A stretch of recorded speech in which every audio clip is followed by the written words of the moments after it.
दोन्ही राष्ट्रवादीच्या विलिनीकरणाचा निर्णय घ्यायचा असेल तर भाजपच्या नेतृत्वांसोबत चर्चा करावी लागेल, असं सुनील तटकरे यांनी स्पष्ट केलंय.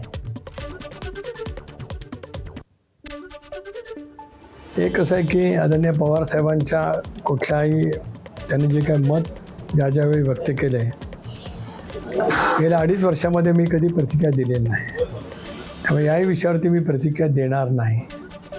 पण एक बाब गेले 6 महिने मी महाराष्ट्रामध्ये नेहमीच बोलत आलो की उद्या विलिनीकरण होणार असेल किंवा सोबत पवारसाहेबांची राष्ट्रवादी काँग्रेस पक्ष येणार असेल तर आम्हाला या निर्णयापूर्वी भारतीय जनता पक्षाच्या नेतृत्वाशी चर्चा करावी लागेल.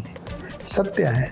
कारण 2019मध्ये ज्यावेळेला महाविकास आघाडी स्थापन झाली त्यावेळेला UPAच्या नेत्या सोनियाजी गांधी होत्या. शिवसेनेला सोबत घेण्यासाठी सोनिया गांधींची परवानगी घ्यावीच लागली.